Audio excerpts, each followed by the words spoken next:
I felt, this was my own subjective experience, that I moved forward out of some sort of issues of stuckness in 3 sessions with him as the same amount as those 9 sessions of therapy that I had done with a conventional therapist. Welcome to the Navya Hypnosis podcast, where we explore hypnosis as a powerful tool for mental health and well-being. Shalom.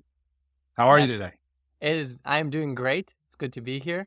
Friday is my favorite day of the week. I have a mug that says Friday is my second favorite F word. And and it sums up my relationship with Friday. I think it goes back to when I was even a kid. I went to a very intense school. And from a young age, it ingrained in me this like insane work ethic of like always be studying. And so if I'm completely off, like on a weekend, I start feeling guilty. It's a very Jewish behavior to just, or Protestant, or however you want to take it. And so I need to always be doing something. So Friday is like a half day for me. So it's got like this mix of like, I got stuff done, but I also chilled out. And if every day could look like a Friday, I think that would be the dream, including the weekends. And I have this thing that Friday's weather is always the best. I mean, it could be snowing up, but it's the best weather. So Friday. Yeah. Well, so it's interesting because you in Israel grew up with like a slightly different weekend, right? Yeah. It's not like, because it's a half Friday and then Saturday but everybody's back to work on Sunday. Exactly. So Israel has a 6-day work week overall. There's no such thing as Sundays. And I grew up religious. So the one day off of the weekend, you're very limited. You can't travel places, can't watch TV. That was the one day that was off. And Friday is a half day only by necessity. Like the school that I went to was so intense that they squeezed every hour that they could, even out of the Fridays. So in the summers when it was all about sundown. So when sundown would come on Friday night, it would come in later because of daylight savings. And we would actually go to school till 3:30 in the afternoon. And in the winter time, when sunset would come in earlier, we would actually finish at 1. So it fluctuated on the time of the year, and they would get every hour that they could. I also had 2 hours on Saturdays that I could go to as well to school, which is pretty unusual. But I generally avoided that. It was somewhat optional. Okay. And then right back into it on Sunday. Right back into it. I mean, to be perfectly transparent with you, I've had to work. I'm very transparent about the amount of like mental health issues that I've had to work with over the years myself. It influences my work with clients as well. And when I dissect very broadly the trifecta of like trauma that I've had to deal with, a huge slice of it is the school and the culture that I was raised in. I describe it as 3 layers. The bottom layer was Israel as a country is an extremely intense and politically complicated place with a lot of, wars, and even around the wars, it's just intensity, and everybody has PTSD pretty much. And then that was the broad strokes, the entire country. And culturally, I was very Anglo, very American sensibilities and manners in a country that is quite Eastern. It's the Middle East at the end of the day. And it doesn't matter how many Europeans try to live there, it's still Middle East. And then the second layer was the subculture of very religious Orthodox Judaism, and then a very fanatical school that my parents chose to send me to for 11 and a half years. And that place was so intense. I describe it as having like been raised in a prison, like every day from 7:30 in the morning. By 6th grade, I was finishing at 6 o'clock at night. By 9th grade, I was finishing at 9:30 at night. And by 12th grade, which was arbitrary, it's not like you finish in Orthodox communities. 12th grade, 13th grade, it's all the same. The grades don't matter, and you stay there forever until you get married. By 12th grade, I was all of like 17 years old or so, and I was finishing at 11 o'clock at night.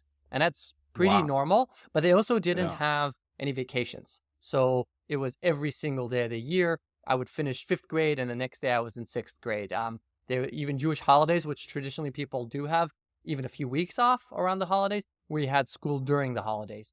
So it was a very, very intense place to be stuck in a place that was also not catering to any of my needs. There was the teachers were very emotionally repressed, and that colors that part of it. And then the third layer was my parents and their flaws. There was a lot of mental health issues and stuff like that in the home and the intensity of the home. So there's like the triple part trifecta of my upbringing, which influenced a lot of what I then ended up struggling with for years. And I've been on a healing journey for about 8 years, and I've come a very long way. So I'm very grateful towards that arc. So that was a bit of a tangent, but hopefully That's interesting. a really interesting tangent. As someone, so I grew up homeschooled, Okay. right? Yeah. And so it's always interesting to me to hear different people's experience of school. Right. And, one thing that I always thought was so interesting was that so many schools, even in the West, in America, they look like jails, Right. right? And so I think it's interesting that you were certainly, sounds like, on the extreme end of that prison-like aspect of it, very intense, very constraining. I'm curious, like, just working with people, is that actually a common point that you can share with? Because I know a lot of people struggle with that school age, regardless of where they grew up and such. Like, there's a lot of challenges that people go through at that very critical point in their life that then they have to start unpacking. And so much of that is spent in this environment, this very constrained environment of school. Right.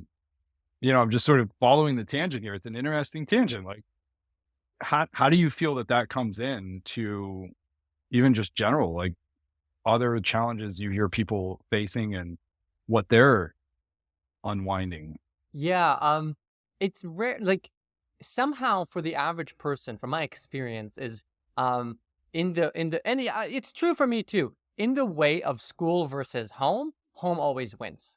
It's like our parents as caregivers and what we look to them for so much outweighs the importance of what we do receive and the importance of what we don't receive, and the experience throughout. That is almost always still the general theme that emerges from most people that I work with. There are anecdotes I have here and there. People have traumatic incidents, sometimes with teachers, sometimes with fellow, classmates and stuff like that. There's definitely those types of episodes. But overall, it seems like school for the average person seems to be at least somewhat a certain amount of triviality to it. There's a certain lack of importance. I mean, I guess if you're finishing at 3:30, there's a fair amount of time every day where you're just not in school. Then you've got summer, and that ends up, I think many people would tell you that the school experience was like not great, or that they didn't get much out of it. That's a very common theme. But I think like the classic do no harm kind of testament. And I think schools oftentimes do harm. So I think we're talking mostly like, hopefully a decent school, an average school and up kind of thing. Most people then will reflect on it as I'm like, okay, whatever. I had mostly, inadequate teachers and the occasional amazing teacher who really nurtured me. And I remember that teacher that one time, 6th grade, I had a writing teacher, and she informed me. And I think that's really sad. I mean, continuing on this tangent, there are a few areas of life that I really would like to see changed in the world. And I would rebuild schooling from the ground up. I mean, I'm not the first to say this, but I'm a huge proponent of financial literacy. That's one thing that I'm huge, that must be taught in school. And then emotional intelligence. And it's crazy how much schools focus on things like, did you or did you not pass this grade, while lowering the standards of what grades you need to even get. But that still is the only metric. And then things like being kind or understanding yourself or navigating social dynamics, which I think are more important than any piece of information you do or don't know, seem to be completely neglected. We're just going to put 30 kids in a box and get through the day. So the entire way in which schooling is structured is just completely flawed. And I send my kids to a Montessori school with that in mind. And the fascinating thing to me, it's a given. Montessori isn't for everybody. Some people need a bit more structure. But for people who are more sensitive or creative, Montessori is like a really natural place. And it's not like it doesn't have its own problems and maybe even shortcomings. But I think overall, you see a kid from Montessori, they're in a whole other range of quality almost, of emotional intelligence, ability to navigate. And we could talk more about that. But one side pet peeve of mine is that when you talk about like tax exemption, all the money that I pay for Montessori, I have to pay after taxes. Like there is the government basically says, we gave you a public school. It was perfectly adequate. And if you're going to send your kid to private school, well, you just got to pay out of pocket because that's the way it is. You can't even get like a tax break for it, like childcare. And Yeah. and I look at that, I'm like, what you have going on here, this thing that I could supposedly send my kids to, it's a non-starter. It isn't even an option. It doesn't even register for me as a thing that I could do to my children. So Yeah. all of this out-of-pocket paying that I'm doing is literally, to me, a necessity. So it's a bit interesting how governments, think of themselves as checking some boxes. Checking some boxes, but also then constraining everybody. Like I think that's one of the big things that most of us have to deal with in the West, right? Is like precisely this aspect of culture that you're mentioning. This sort of thing of like, we have these performance metrics that we have to hit in school. We have these, there's processes and there's all this other stuff. Yet I think the reality, at least that I've experienced, is that the majority of the challenges that we then face through most of our life are much more related to the emotional aspect, emotional, social component of life. I mean, the hardest, most tension-filled moments in a workplace, in, your career are nearly always filled with right, emotional, social events, much more than like the actual detail events of, how do you add 1 and 1? Yeah. I'm not saying that those are useless, but there is certainly this like push over to the side, all the emotional, social stuff, which then leaves all of us sort of in the place of, okay, let's start unpacking this. Yeah. So I can just like actually even survive through my day, right? Exactly. Much less try and start like taking off the layers that I accumulated over the years of the entire system. Yeah. I used to be very jealous of like, I wish I'd gone to like a regular public school or something like that.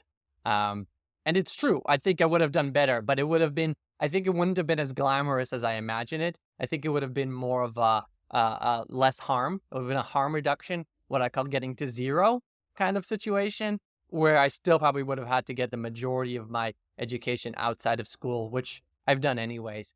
But I think I wouldn't have had to battle so many internal demons on the way to getting there. Yeah. Well, so diving in there, actually before, right, we started recording, I was asking you about like, what was your journey to hypnosis? There's like so much more we can say on on this entire area, which leaves plenty of time for future conversations. But the unpacking all these various layers of ourselves, like how did you arrive at hypnosis well, maybe not to start with, but like, how did you arrive at hypnosis? So it's a good question.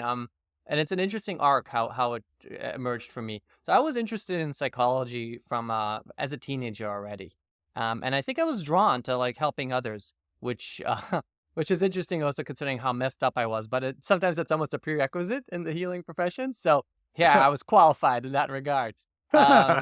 And so from a very young age, I kind of knew and I angled towards that. There was this program specifically for religious therapists in Jerusalem out of an all-girls school called Navya Hypnosis. And the founders saw a need. They were trying to give the women who studied at this seminary, this post-high school seminary, actual professions. So they were teaching them computer programming and stuff like that. But they also saw a need specifically for better mental health services in the Orthodox Jewish community specifically, which is a more insular community, which has specific needs. You need to be very attuned to their culture. They may, they'd be very wary of seeing an outside secular therapist. So this school said, let's train our own and offer this to the community. And they actually opened a family therapy center on campus. And we're providing that services and training at the same time, similar to like you imagine a training hospital, but for mental health. Mm-hmm. And then they said, well, we're serving this much needed need in the community, but it's very segregated by gender community. So now all the women are serving women, but the men need help. What are we going to do with that? So they took their existing infrastructure and they created this also for men as well. So I would go to an all-girls school, sit in their bomb shelter basement, and get trained by very good therapists who were training me practically in these skills around mental health. They actually had 2 tracks. You could either just get a certificate or pay a little bit extra and get a master's in clinical sociology. And that's what I ended up doing. It was actually, How I old were really you enjoyed at that time? What was it? How old were you at that time? I was about 23. I had just gotten Okay. married. It was what I did. I got married really young at the age of 22. And within the first year of marriage, I was going weekly to these classes and attending and working on that. And I found the psychology part really fascinating, especially psychopathology and counseling theories. And then they recommended to me that as part of my training, I also go to therapy myself, which I saw as completely unnecessary because I was so well adjusted. But I agreed because I thought it would be useful from the Because you had to check check the that box. You had to go. So I went there and discovered I wasn't quite as perfect as I thought. And there was a lot of good work. And I did remember being in therapy for about 9 months and, really making progress. And then I happened to have the opportunity to work with a local sort of maverick Russian-Canadian rabbi who was my neighbor, actually, who did this unique version of hypnotherapy, basically. I was first familiar with him. I grew up around him. He was in the same institute that my parents were involved in.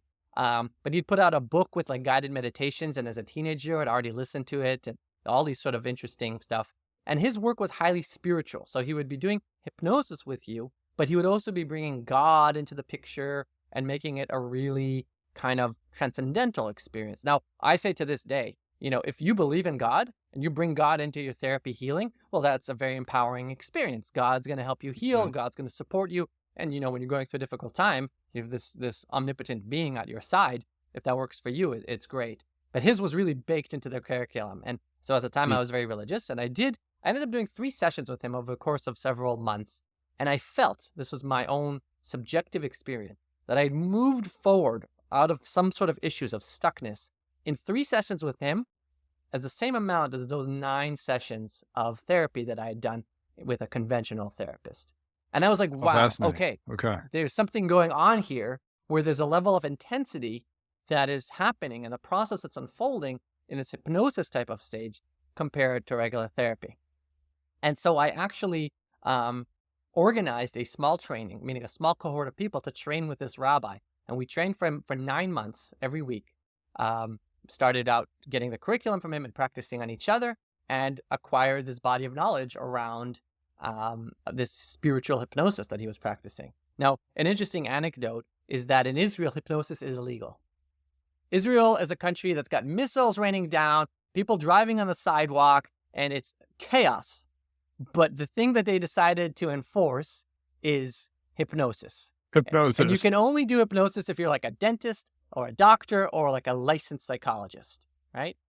So they highly enforce that. So the problem is it's very hard to define hypnosis sometimes, right? Because as we spoke about last time, it's a state you can enter very often, very easily. So it becomes semantics a lot of the times. And so we played with those semantics and we called ourselves like meditation coaches or spiritual healing guides. And that was a way to basically bypass the entire issue. But I did feel quite oppressed by like that sort of limitation.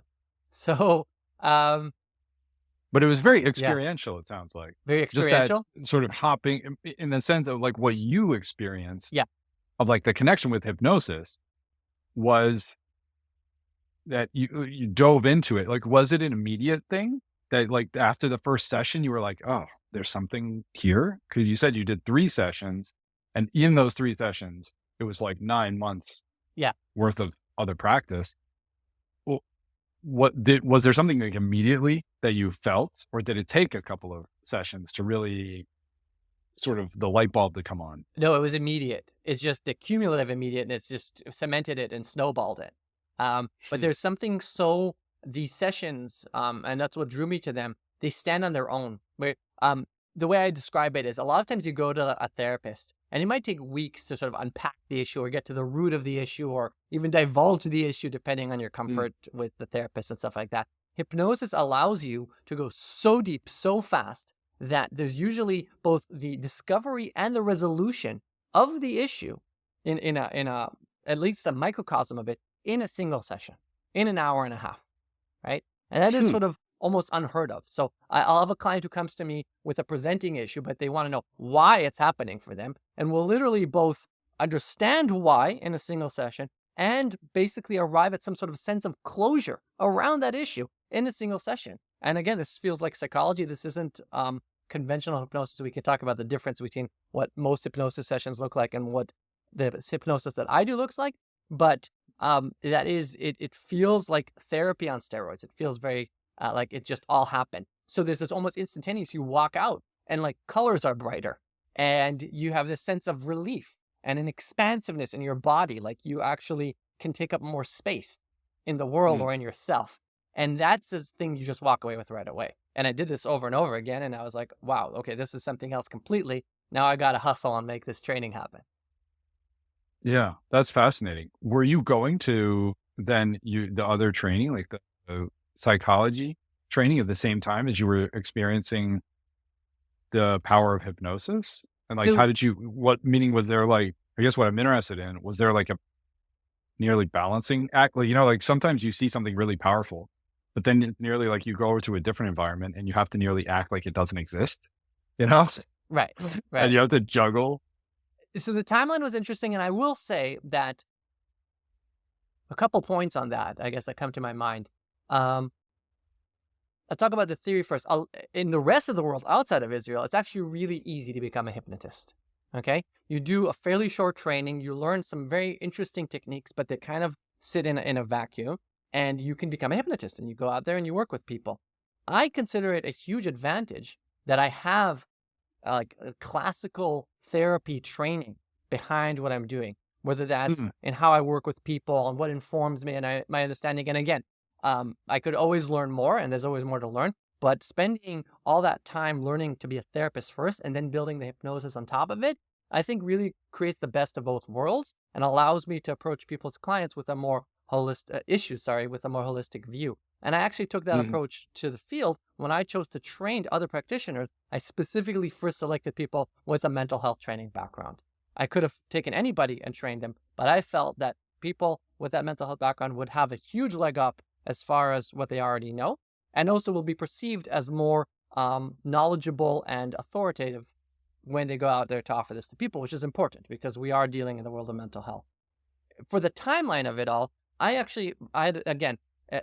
struggled with so many different mental health things. I was at the time in the beginning of a marriage that actually wasn't going well. On top of that, I had basically a lot of undiagnosed ADHD symptoms, not to mention just general PTSD and anxiety. So, and I had gone to, as we spoke about, a completely unconventional school. So what happened was, after a year of regular therapy training where I was just learning therapy and I was so into it, this is classic ADHD, I was loving it and I was doing great. But as soon as a subject emerged, like statistics, that I was unprepared for, and I actually love math, but I didn't have much of a math background, and there was a teacher who I didn't connect with. And as soon as things weren't like optimally lined up, I completely crashed. And I actually dropped out of the program. And it was after that, I dropped out of the program, attended my rabbinical training. I was training to be a rabbi. And alongside that, I believe, was when I actually did the hypnosis training as well. So first came therapy, then came hypnosis, which I'm actually very glad that was the order. And I actually dropped out of my therapy training for over 10 years. And it's actually just last fall that I finally completed my master's degree. And I really only had like a few courses left to do, but it took 10 years of personal growth and learning about ADHD and developing as a person to finally be able to go back there and with the resources I needed to power through. I got myself a tutor. I did all these things right that I just didn't have the bandwidth for back then. And so I actually completed my master's degree years later, but really had all the knowledge already then because of how it's structured. Yeah. I mean, it's also a testament to what you experience with hypnosis, right? Or it sounds like it was because it sounds like you stayed involved with hypnosis. I don't know what capacity that was. Like what capacity was that? Did you stay involved? Like, you were setting up the training like immediately after you were experiencing it. Right. So it sounds like you knew there was some experience that you had. You were like, okay, like this is helping me make progress. And then I got to bring it was other interesting people in. because at the time I was working we would do some practicing on each other as colleagues during training, but actually, there was very few people I could go to in the world to do more of this hypnosis stuff, except for my trainer, who was quite expensive. So I actually couldn't afford to do too much of this too often. At some points, I actually, with colleagues, we would practice on each other. But I remember it actually not happening so often. And when it was a huge relief. I'll give you one specific example. I started a web design agency because I worked in tech for years. And it was very new to me and very overwhelming. And I remember I would get these client projects and I would procrastinate on them for weeks. Like 8 weeks of a client, 8 weeks of a client waiting for me to get me in the website, and I just couldn't emotionally. I was stuck. And I remember asking a colleague, could you just sit with me and let's do this work? And we did it. And I unstuck myself in a single session after 8 weeks of procrastinating. Just another great example of it coming in. But it actually wasn't so present in my life as much as I would have even liked or benefited from. But I actually got trained in it, and I started doing it with others. I had rabbinical training at that point, and I started facilitating workshops at local religious schools and at local universities, and things started taking off, and I had a certain amount of clients. But what happened shortly thereafter is I actually ended up having like a personal breakdown. My marriage ended, and as part of that came a crisis of faith, and I completely left religion behind. And emotionally, I was in no place to continue working with people. There was so much sorting through the shambles of my life and rebuilding them from scratch. Leaving religion when it's a fundamentalist kind of encompassing all areas of your life type of thing, you kind of really learn yourself from scratch, which is what I needed to do.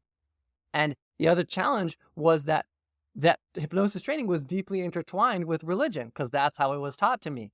So not only was I emotionally not ready to work with people, but also that curriculum, that core part that until 2 days ago had been like really part of who I was, very abruptly, I hated God. Like God was a thing before that I was bringing into therapy, and now I wanted nothing to do with God. And so becoming and hypnosis was inherently part of that. It was built in. Exactly. Like it was built in. Exactly. Oh, fascinating. Okay. And so I spent several years just healing, just really landing on my feet. I moved to another country. I established myself financially more. I moved my family over with me, did a bunch of healing processes for myself. And about 3 years ago, started feeling ready again to get back into this hypnosis stuff. I started working pro bono part-time with clients, specifically actually focusing on other people who had left religion because there's a lot of religious trauma that underlies people's experience. So I wanted to give back and help other people along that journey that I'd been on. And I went through a process of really kind of rebuilding the curriculum from scratch, finding all the parts in that hypnosis work that I'd done that's actually universal hypnosis techniques that is not part of a package of spiritual hypnosis. And so much of it is. And I kind of deconstructed it, rebuilt it, learned the vocabulary that conventional hypnotists use to describe things, right? Came up with some of my own vocabulary to describe parts of what I do that most hypnotists aren't doing out there, and really combining it into something that is unique and that I'm sort of making my own.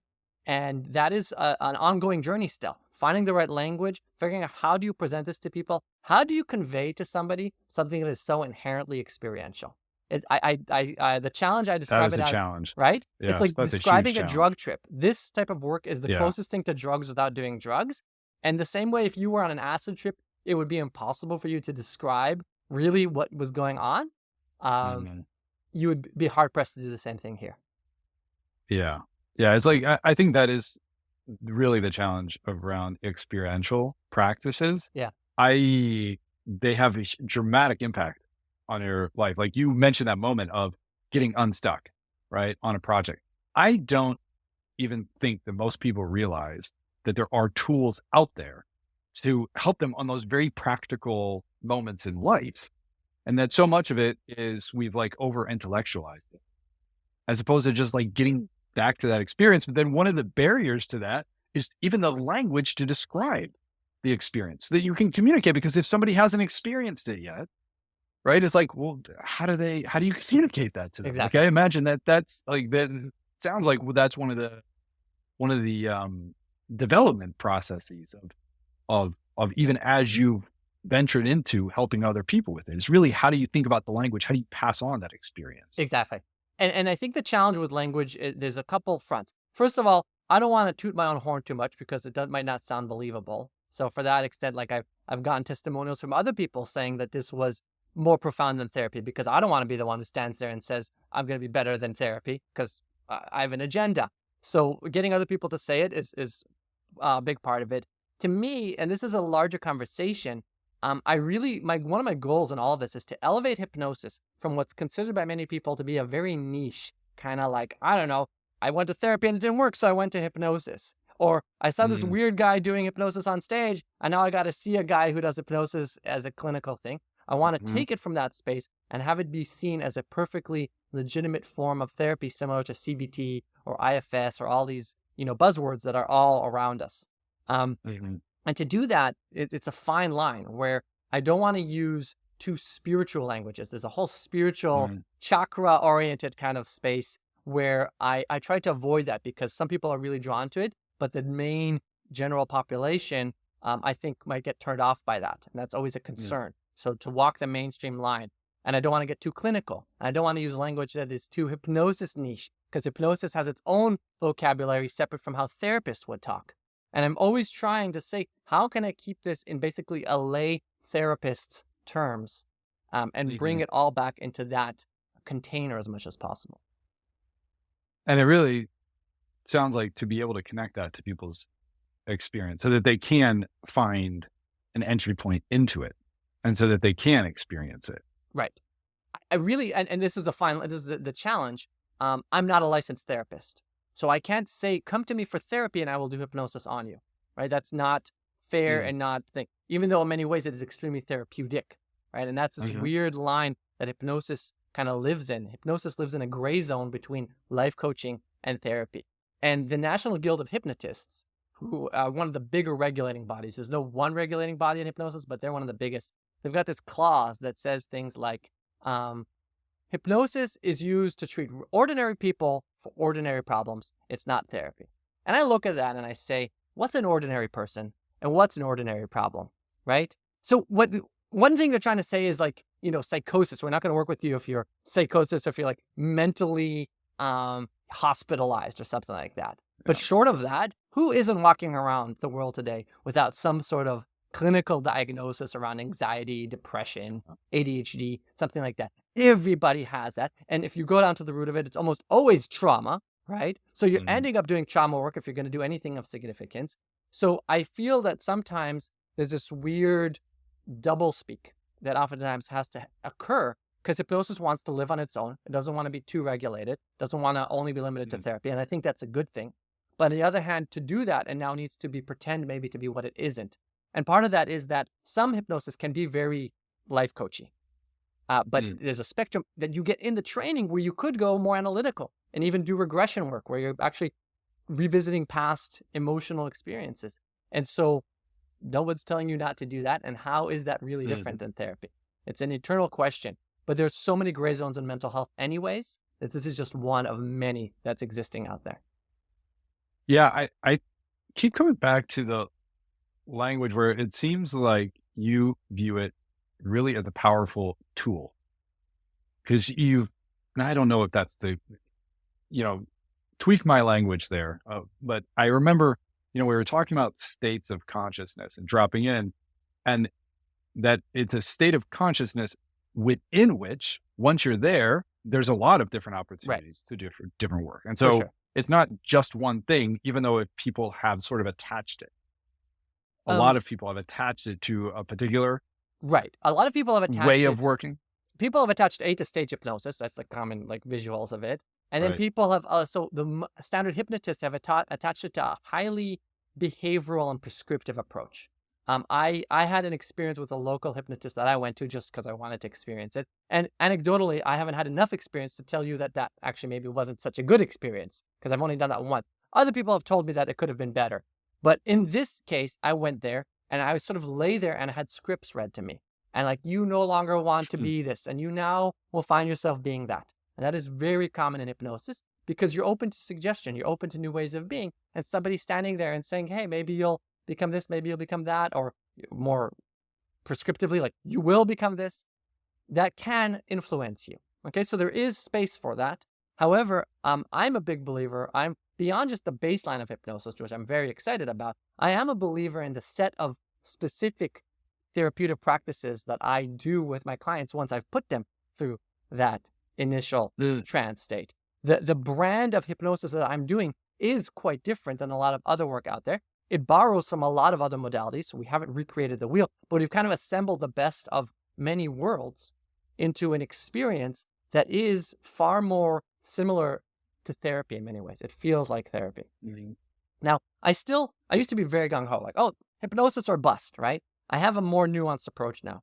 It's a very powerful tool amongst many that people can use to heal themselves. Psychedelics still do something biologically to your brain that takes things to another level, although I feel hypnosis takes you as close as it can without any substances. One thing that I point out as a limitation of hypnosis is around, I describe it as interpersonal versus intrapersonal. So when you go to a therapist, you are practicing a dynamic with another person. I'm talking to you. I'm learning to be vulnerable to you. I am, having what I'm saying reflected back to me. I'm getting a third person to look at me and tell me what they're noticing. Hypnosis is actually a very personal journey. It's intrapersonal. It's a journey into your own self with me as a guide. And what that means is several things. First of all, it's very, very important. Most people don't get enough of this, even in therapy, because they're so preoccupied. I'm looking at the therapist and I'm trying to make sure that you like me or whatever else is going on. And it's distracting from what's going on inside of me, which is a huge clue to what's actually happening. But beyond that, the flip side is, interestingly enough, you might argue that it needs less training, because a therapist sometimes has to sit there and tell you what they see and come up with complicated theories about what's going on. Well, when it's intrapersonal, you're coming up with the issues, you're finding them, and you're also coming up with your solutions. It is so self-guided and therefore empowering, right? That it really puts the responsibility back right in the client's hands. And I'm standing on the side. I'm like, you did all of this, right? I'm just a facilitator. And I hope that you walk away out of the session with this sense of what you're capable of doing, with just a little bit of context or some framework, but you get better at basically navigating your own emotional internal world. And that is hugely important, but it isn't everything, because people who do need to trust other people, they might benefit from still, working with a therapist simultaneously. Yeah, that's something we're going to have to dive deeper For sure. into.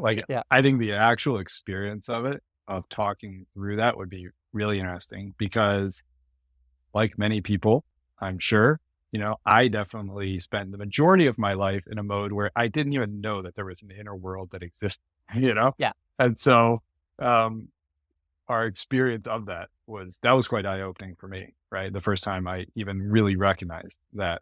So I think there's so much more conversation that we'll dive into in the future on exactly that. I would love to hop off there and sort of, get deeper and deeper in this. Exactly. Yeah. There's a few principles that we can talk about in the future that I guide the type of work that I do with clients. And they're like what I believe I would call them almost like the pillars of emotional intelligence, right? These basic things that I think everybody needs to understand about themselves in order to better navigate their own internal emotional world. And I have this dream one day of, again, bringing this hypnosis and these types of ideas to people in a variety of formats.